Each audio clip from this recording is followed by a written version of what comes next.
It works really well to get in a seated position with some sort of stool or chair. You're gonna bring her down, scoot over towards the edge of the bed where this hip's more on the edge. Good. That's perfect. Because what I'm going to end up doing is bringing her leg off of the table into about 60 degrees of flexion, and then abducting the leg from there, right? Because why 60 degrees? That's a pure abductor at that point. It's a good position. Abduct is really shortening it. So I'm going to start out with her leg on the table. Got my hand kind of underneath so I can support it.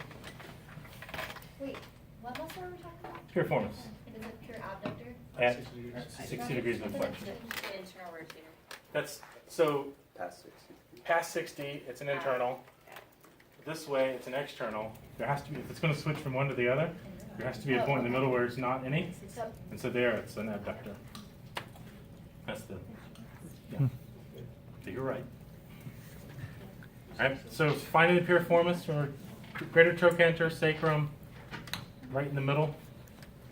All right, and so we're going to kind of poke around, and that's where we should find that that's the spot where she's most tender, is right about in the middle there. All right, and I'm going to let my pressure up.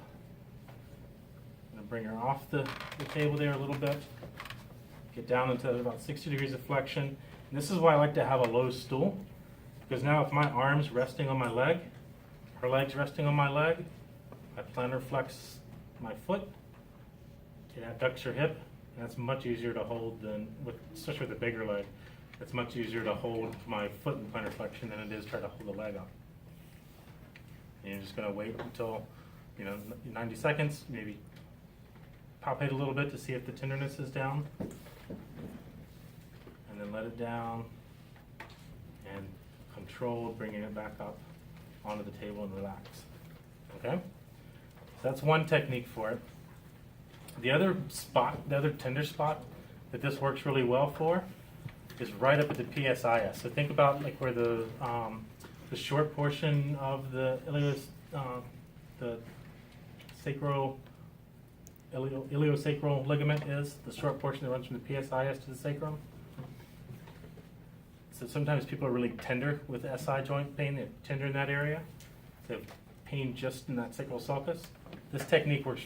I think this technique works better if the tenderness is here. And I'm going to show you another one for the piriformis that I usually think the other one works better for the piriformis if the tenderness is right here. This one more the PSIS, but both of them you can do from this position. Because everything is exactly the same. You're just palpating in that tender spot near the PSIS. Bring them into position and abduct. So the one you just showed us is good when the pain is at the piriformis. The one you're about to show us is good when it's like more in the middle. This one I like better when the pain is at the PSIS. Now I'm messing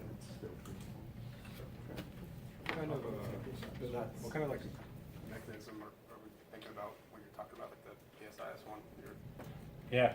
So again, kind of shortening. Now it's not necessarily muscle that's there, but theoretically you're shortening some ligaments and things, and why that makes a big difference, I don't know. Maybe there is some muscle fibers that are being shortened by that as well. I have no idea, but you're shortening that area. Is that a good scientific answer for you? It's a good question.